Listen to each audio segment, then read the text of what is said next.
like if divided, like if you're Weissland, you have to be blue, and if you're Vincent, you're most likely going to be green. Like, Um, well, I don't think it's that simple. It's not as though people are simply going to vote based on whether they're mainlander or ethnic Taiwanese. Um, one of the I think one of the main issues underlying the tension over the different parties has to do with this question about reunification and Taiwan independence and which direction people think that one party or the other is going to take them in. And people of a variety of ethnic backgrounds within Taiwan have concerns about both about reunification and about independence. It's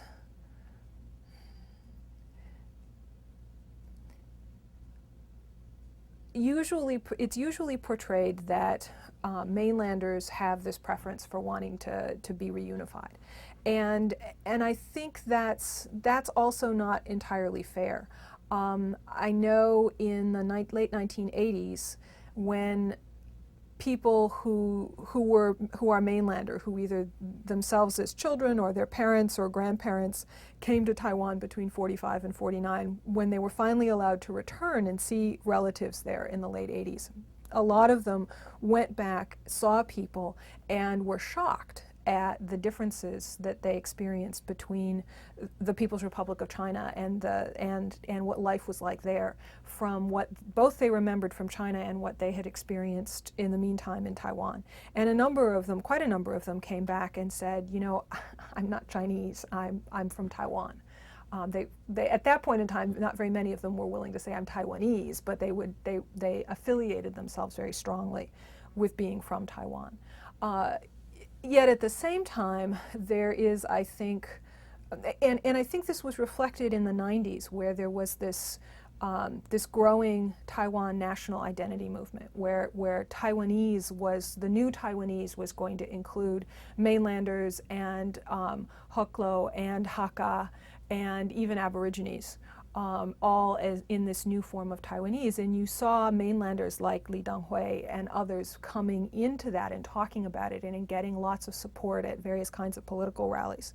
One of the things that I think has made that more problematic for the current election is that since the 2000 election, there's been more frostiness, shall we say, towards mainlanders. And a lot of the same people that I know who came back from visiting the PRC in the late 80s and said, I'm from Taiwan, have gotten really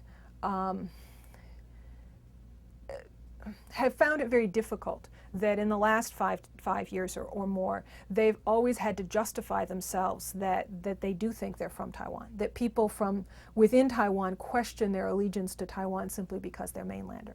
And I think that it has contributed to there being a sense of a split off again, and that mainlanders may not be included as part of this national conception of what it means to be Taiwanese. I don't think it's irreversible at this point, but I think those are some of the tensions that are going on. By the same token, I don't think that everyone who is from a Taiwanese background necessarily favors independence. I mean, there are lots of Taiwanese who have business interests in China and would be concerned about the political fallout if Taiwan went in that direction. Okay, so your story was that Weissland, when they went back to the mainland 30 years later, they realized they were distinctly different, just their culture? Or? There was a difference in customs. There were differences in how they were treated, both by people, relatives there, and by the Chinese government. One of the customs difference that people pointed out was that one person made a comment to me that there was no longer any Confucian work ethic in China anymore. And these are things that are direct results of having lived through the Maoist era and the notion of an iron rice bowl and other kinds of factors going on in China. I think when people questioned the the relationship between Taiwan and China and think about the cultural practices that they do or don't share, people often point at Taiwan and talk about whether it's changed or not and to what extent. And people forget to think about the fact that China has changed as well during the time in which it's been ruled by the Chinese Communist Party. Well, throughout the whole course, one of the things that people often claim as identifying an ethnic group is ancestry and or cultural practices. And in fact, in the 1950s, when the PRC state did the ethnic identification project nationwide to identify all of the different ethnic groups that existed in China, which was then the basis for classifying every citizen in China into one and only one of these ethnic groups. During this identification project, they were supposed to use a set of criteria to determine who was, which ethnic groups were in existence. But in fact, a lot of research, not only my own, but that of a number of other scholars, has shown that one of the things that strongly influenced how these classifications were made were Han notions about what it meant to be Han and what it meant not to be Han. And some of the cultural practices that were closely linked with being Han included things relating to ancestor worship and inheritance of property and patrilineal, not only patrilineal inheritance of property, but virolocal marriages where wives married to their husbands' homes, etc. And groups and areas that did not fulfill these things were much more likely to be labeled as some kind of ethnic minority group. So if we were to even just simply take the same sets of practices that wound up being so important in the 1950s within China in determining who was Han and who was something else, particularly the ones relating to ancestor worship, which were very important, particularly in the area that I have done research in. If we did that today, then an awful lot of people who have the label Han would not be considered Han in China today because they no longer do ancestor worship. That was something that the Maoist era effectively wiped out. Now it's coming back in some places, but not in anything like the distribution that it was before. So that's one example where if you take a cultural practice that has often been held up as saying this is what it means to be Han, then and this is something that even within China had been, and during the era of the PRC had been accepted as influencing whether or not one was considered Han. If we use that same standard, we get a different result today because China has changed. In that regard, China has changed more than Taiwan because there's still a lot of people in Taiwan who practice ancestor worship.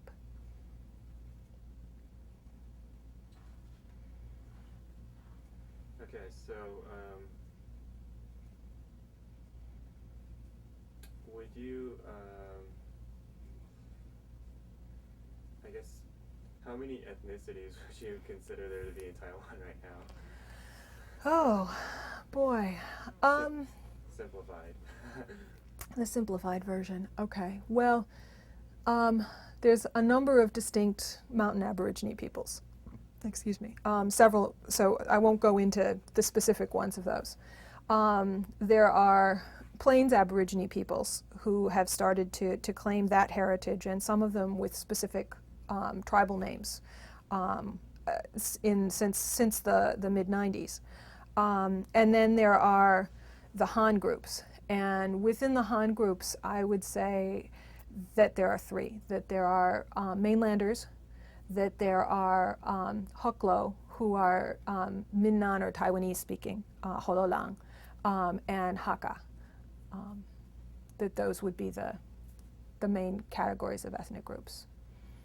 So, and obviously within Plains Aborigines there are additional numbers, and within Mountain Aborigines there are additional categories.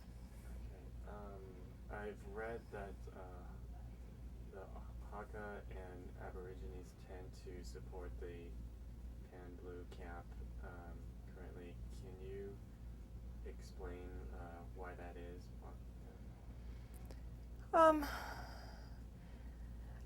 I think it's a real mistake to make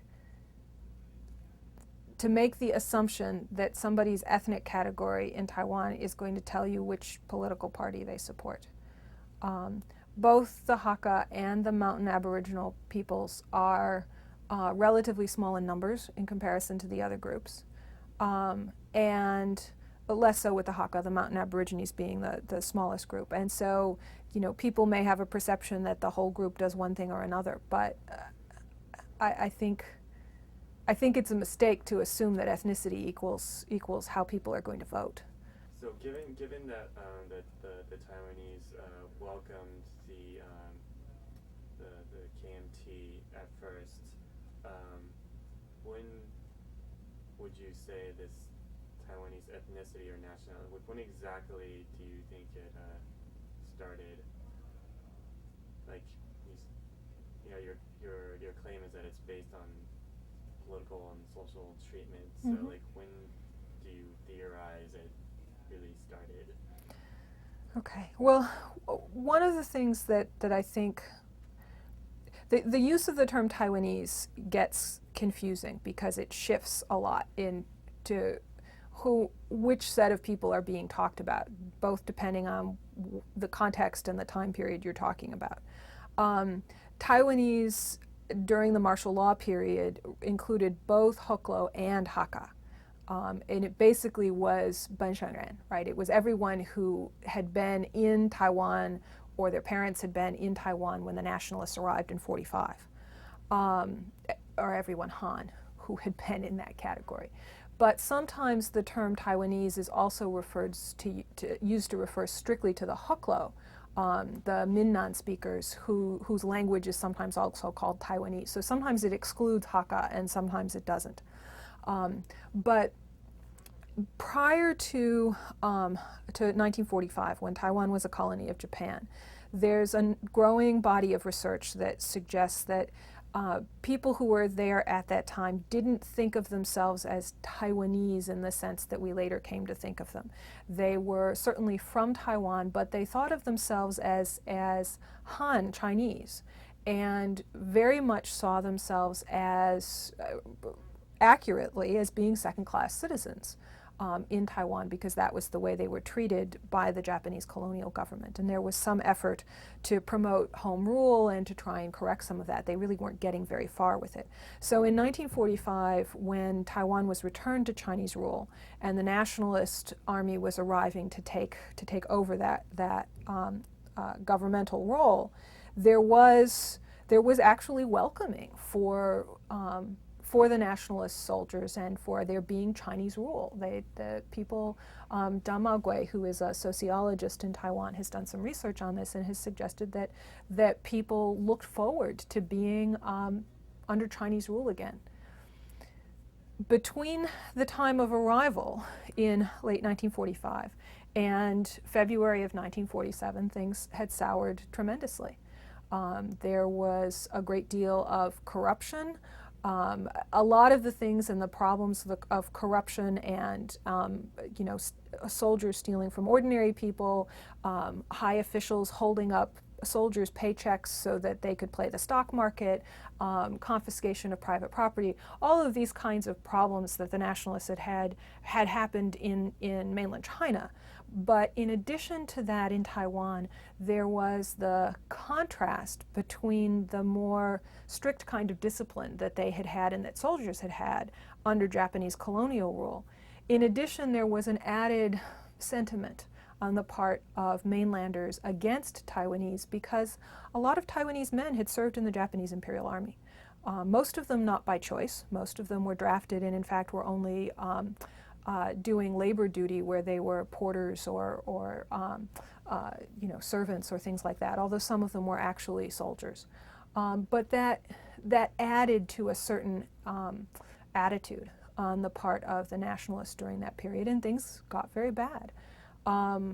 The February 28 incident in 1947 really I see as a galvanizing event that led in subsequent years to people, or it was one of the things that contributed to the formation of a Taiwanese identity, ethnic identity. Not only because of the numbers of people who were killed at that time and the numbers of people who were imprisoned, but all of their relatives and people who had contact with them who were blacklisted and couldn't get government jobs and who faced the kinds of recrimination that came during the martial law period for having anything to do with that. So in a sense, it was the nationalists during martial law rule who created Taiwanese ethnic identity and this notion of Banshangan. Do you think that if that period from 45 to 47, if it had not been so, if it wasn't so much mistreatment, that perhaps the state of Taiwan now could be more united, or do you think that could be possible? We could change history. Well, I mean, that was the starting point. Then throughout the rest of the martial law period, there were a lot of things that contributed to emphasizing this difference between Taiwanese and mainlanders. And from things like, and this was done before the 228 incident, the virtually overnight change in the national language from Japanese to Mandarin. So that school teachers in Taiwan were told, who had been teaching in Japanese because Japanese had been the national language and the language of education and government offices and businesses under Japanese colonial rule, teachers were told, you have to start teaching in Mandarin now. They didn't know Mandarin.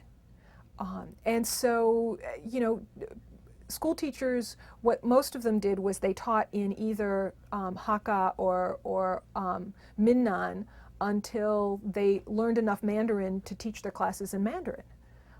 But then in subsequent years, as more and more mainlanders came in, one of the differences that meant was that you had to have a level of fluency in Mandarin in order to get a job as a school teacher. So a lot of Taiwanese lost those jobs or couldn't compete against mainlanders who came in who spoke Mandarin. So I mean, that's just one, and there were a whole series of things that continued throughout the martial law period that contributed to this. So it wouldn't just be a matter of changing, the one event of 228 or changing, a few events leading up to that. There was a whole series of them that contributed to this differentiation and these tensions. And you'd have to change all of that. I mean, 228 is held up as the galvanizing event, and it was certainly the most dramatic and the most far-reaching because of the loss of life and the imprisonment that ensued. But there were a lot of other events too that contributed to this. I asked a Taiwanese American about the 228 incidents, and she said, yeah, well, the KMT just sort of came over and they just started killing people. And I was like, why? I don't know, they just started killing people. Well, obviously, obviously it's more complicated than that.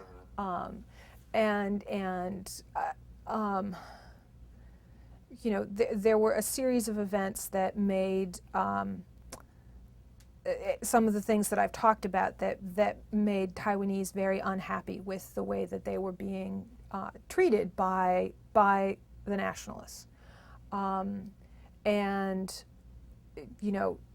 The legend has it that it was a woman hawking cigarettes in Taipei train station who objected when some nationalist soldiers stole her cigarettes, and then they beat her, and then a fight broke out, and it escalated from there. To be honest with you, I don't know if that's in fact what happened. But there was action on both sides. Taiwanese took a number of strategic positions using swords they had from having served in the Japanese Imperial Army and other equipment. And they were killing mainlanders as well as nationalists killing Taiwanese. And at one point, there was a standoff, and there was the idea that there would be a negotiation and that the Taiwanese would cede some of the strategic positions they had in order for there to be a negotiation and an airing and a treatment of their grievances. And instead of getting a treatment of their grievances, they got executions and imprisonments. And so, I mean, there was military action on both sides, and the nationalists, through a variety of means, which many Taiwanese consider unethical means, gained the upper hand, and then got to make the subsequent rules about martial law, etc. The estimates on how many people were killed and how many of them were mainlander and how many were Taiwanese vary widely, depending on whom you ask and in which way they are partisan. Well, I've heard 25,000 Taiwanese to 100,000 Taiwanese. That's the high end of the sort of Taiwanese side. Some of the mainlander partisans will tell you 3,000 to 8,000. The more reasonable estimates that I've heard that I think are less partisan, range between 8,000 and 23,000. That's still an awful lot of people who got killed. It's also still quite a wide range. You're right. You're right. And well, you know, people weren't documenting things at that time, so it is difficult to do it in retrospect. It's still an awful lot of people to get killed. Most scholars today accept the range of somewhere between 8,000 and 23 or 25,000, which is still a range, as you point out, but higher than the nationalist apologists and considerably lower than the independence movement advocates. Okay. You said there was military action on both sides. The Taiwanese had their own military? No, I mean they were groups of people who got together and who took some strategic places, some radio stations and some government offices, and at least some of them, I don't know how many of them, but at least some of them had served in the Japanese army and were using that military knowledge and experience. Do you have any comments on how 228 is being used as a constant rally point for the Taiwanese in today's political spectrum? Well, I don't think you see it used as a rally point in the way that it used to be. I mean, under martial law, and particularly in the years right after martial law was lifted in the late 80s and early 90s, there was quite a bit of attention on 228. And a lot of that had to do with, well, before martial law, you couldn't talk about it in Taiwan. You could get arrested and imprisoned for discussing the 228 incident. During martial law? Yeah, I'm sorry, before martial law was lifted, so during martial law period. And so when martial law was lifted, there was consequently quite a bit of discussion about it, and an inquiry into it, and a memorial, and as I recall, Li Denghui made an official apology. So it was a subject of great meaning to a lot of people, and it had been the focus for Taiwanese in private in Taiwan during the martial law period, and certainly a major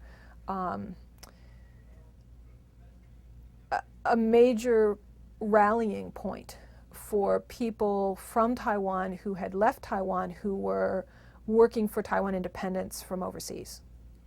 One of my comments on the election would be that I think it's very unfortunate that Taiwan, as such a young democracy, is having to deal with a crisis in how to handle an election.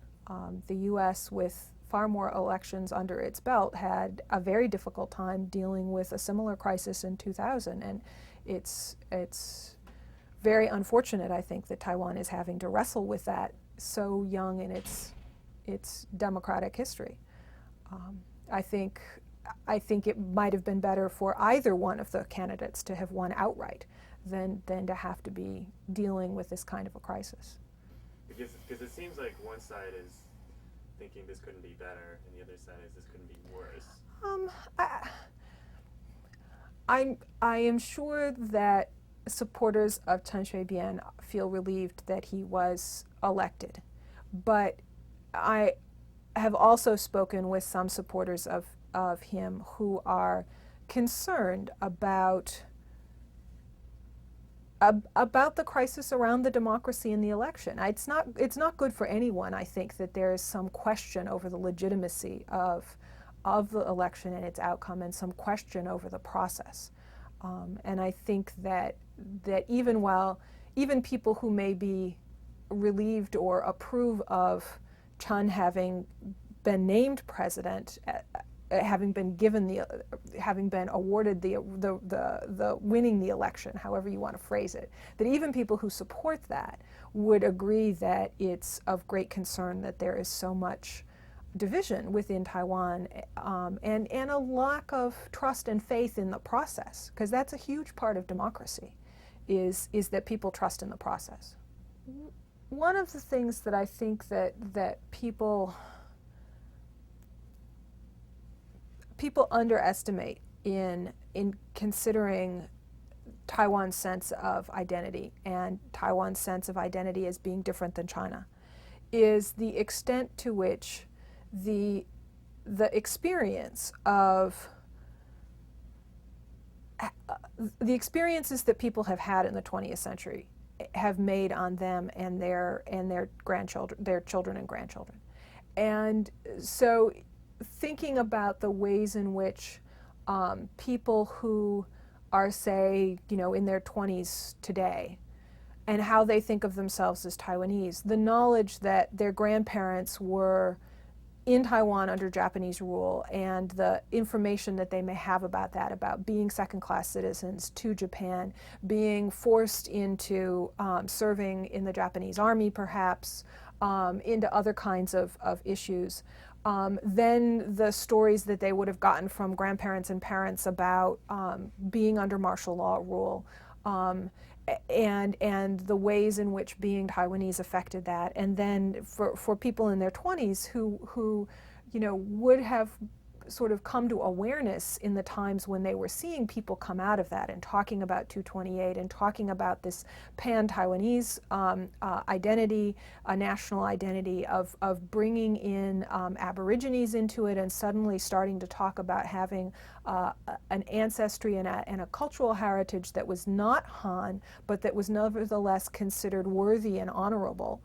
The way that all of those things affect people and how they view the world, and then on top of it to think about the ways in which these kinds of elections, and as much of a crisis as there is over how this election was brought out. I mean, people demonstrated about it, people have been writing about it, people have been going on and on about it.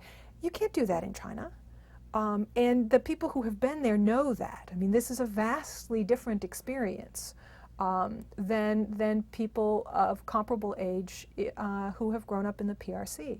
And I think people greatly underestimate the extent to which that daily experience and knowledge of the difference it is from other experience, because Taiwanese are amazingly cosmopolitan and well-traveled. To the US, to Europe, to China, to other parts of East and Southeast Asia, and are aware of the kinds of differences in the place where they live and where other people live. And I think it is vastly underrated how that affects the way they honestly and really view themselves and understand themselves, and the degree to which that motivates them to act. Okay. So would you also say that Westerners from the United States and Europe also underestimate the difference between Taiwanese and PRC Chinese? Not necessarily. I think, see, one of the things that I think is difficult for people from Taiwan and Taiwan until recently and China still, in thinking about the difference there's this assumption that if Taiwanese are Han, or Taiwanese still show some Han customs or cultural practices, therefore they must be part of China. The US and Europe got over that after the American Revolution. Because the US, the American colonies were culturally English. at the time of that revolution. And because of that history on the European and the American side, we don't have a problem with thinking that there can be cultural and ancestral continuities between two places and yet them be separate countries. And I think that's still a hang-up in people's views of it on both sides of the strait for some people in looking at the relationship between Taiwan and China.